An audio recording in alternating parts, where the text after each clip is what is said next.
আসসালামু আলাইকুম everyone, welcome to কোহিনুস kitchen. আজকে আমি আপনাদেরকে তালের পিঠা তৈরি করে দেখাবো। এই পিঠাগুলো খেতে অসম্ভব মজা হয়। অনেকে অনেকভাবে তালের পিঠা তৈরি করে থাকেন, তবে আজকে যে আমি তালের পিঠাগুলো তৈরি করব এটা একবার হলেও বাসায় ট্রাই করে দেখবেন। আশা করছি আপনাদের কাছে অনেক ভালো লাগবে। প্রথমে চুলায় একটা প্যান বসিয়ে দিয়েছি, আর এখানে আমি 1 কাপ ঘন তালের রস নিয়ে নিচ্ছি। পানি ছাড়া তালের রস কিভাবে বের করবেন এরকম একটা রেসিপি আমার চ্যানেলে দেওয়া আছে, ডেসক্রিপশন বক্সে লিংক দেওয়া থাকবে, চাইলে আপনারা দেখে নিতে পারবেন। এরপর দিয়ে দিচ্ছি 1 কাপ পরিমাণ পানি, হাফ কাপ দিয়ে দিচ্ছি চিনি।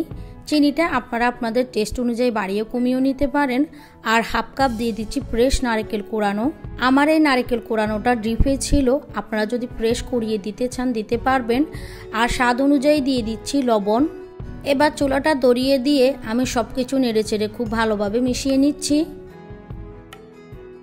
তো আমার তালের রসের মধ্যে বলক চলে এসেছে, দেখতেই পাচ্ছেন। তো আমি আবারও নেড়েচেড়ে খুব ভালোভাবে মিশিয়ে নিচ্ছি। তালের রসটা যখন ফুটে যাবে তখন এখানে আমি চালের গুঁড়া দিয়ে দিচ্ছি। আমি এখানে শুকনো চালের গুঁড়ি নিয়েছি 3 কাপ। তো আমি পুরোটা দিচ্ছি না, অল্প একটু রেখে দিচ্ছি, পরে লাগলে আবার দিয়ে দিব। এখন চুলার হিটটাকে হাই করে আমি এই ডোটা তৈরি করে নিব।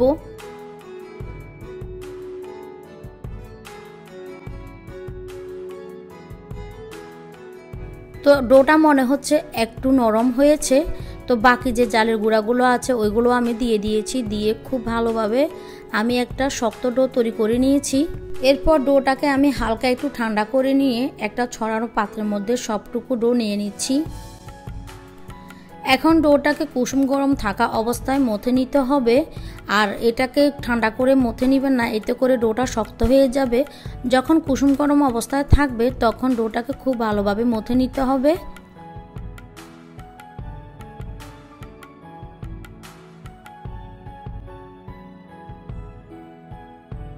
তো ডোটা আমার মথে নেওয়া হয়ে গিয়েছে, দেখতে পাচ্ছেন খুব সুন্দর সফট একটা ডো তৈরি হয়ে গিয়েছে। এই পিঠাগুলো তৈরি করতে হলে আমাদের লাগবে হলো কলা গাছের খোল। তো আমি একটা কলা গাছের খোল কেটে এরকম চিকন করে টুকরো করে নিয়ে পানি দিয়ে ধুয়ে পরিষ্কার করে নিয়েছি। এরপর উপরে যে একটা পাতলা আবরণ থাকে ওইটাকে কেটে আমি ফেলে দিচ্ছি। আপনাদের হাতের কাছে যদি এরকম কলা গাছের খোল না থাকে সেক্ষেত্রে যে কোনো প্লাস্টিকের জাজরিতেও কিন্তু একই ডিজাইন করা যাবে। আসলে এই রেসিপিটা হচ্ছে আমার মায়ের। ছোটবেলা দেখতাম আমার মা এই কলা গাছের খোলের মধ্যে চেপে চেপে পিঠা বানিয়ে দিত, আমরা অনেক মজা করে খেতাম। তাই আজকে আমার মায়ের রেসিপিটা আপনাদের সঙ্গে শেয়ার করছি। উপরের আবরণটা কেটে নেওয়া হয়ে গেলে টিস্যু দিয়ে খুব ভালোভাবে পানিটাকে শুকিয়ে নেবেন। এরপর উপরে কিছুটা শুকনো গুঁড়ি এভাবে ছিটিয়ে দিবেন, ছিটিয়ে এটাকে একদম শুকিয়ে নিতে হবে।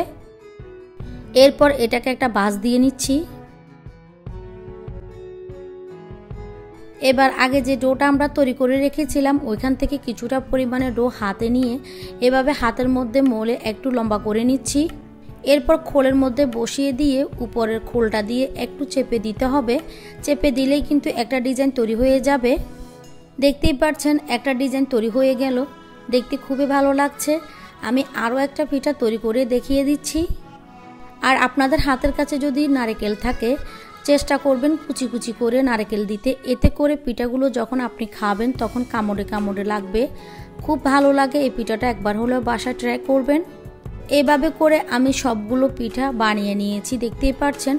এখন এই পিঠাগুলোকে আমি বাপে দিব। একটা স্টিমারে আমি কিছুটা পরিমাণে পানি বসিয়ে দিয়েছি। পানিটা যখন ফুটে উঠবে তখন স্টিমারের উপরে ঢাকনাটা দিয়ে আমি পিঠাগুলো দিয়ে দিচ্ছি। আপনাদের হাতের কাছে এরকম স্টিমার না থাকলে আপনারা যে কোনো একটা জাজরিতেও পিঠাগুলো বাপে দিতে পারেন। সবগুলো পিঠা আমি একসঙ্গে দিয়ে দিয়েছি। এভাবে দিলে কোনো সমস্যা হবে না, একটার সাথে একটা লেগে যাবে না। এবার ঢাকনা দিয়ে চুলার হিটটা হাই করে আমি এটাকে 10 থেকে 15 মিনিট বাপে দিব। 15 মিনিট পরে আমি ঢাকনাটা উঠিয়ে নিয়েছি আর একটা টুথপিক দিয়ে দেখিয়ে দিচ্ছি। টুথপিকটা ক্লিন এসেছে, পিঠাগুলো হয়ে গিয়েছে। এখন আমি এটাকে নামিয়ে ঠান্ডা করে পরিবেশন করে নিব। এরই মাঝে তৈরি হয়ে গেল আমার তালের পিঠা। এই পিঠাগুলো খেতে অসম্ভব মজা, আপনারা একবার হলেও বাসায় ট্রাই করবেন। আশা করছি আপনাদের কাছে খুব ভালো লাগবে।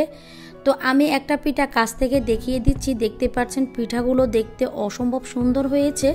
একটা পিঠা ভেঙে আপনাদের সঙ্গে শেয়ার করছি। তো আমি আশা করব আমার আজকের রেসিপি আপনাদের কাছে খুব ভালো লেগেছে এবং সহজ লেগেছে। রেসিপি ভালো লাগলে লাইক কমেন্ট শেয়ার করার অনুরোধ রইল। সবাই অনেক বেশি ভালো থাকবেন, সুস্থ থাকবেন। এখানে বিদায় নিয়ে নিচ্ছি। আল্লাহ হাফেজ।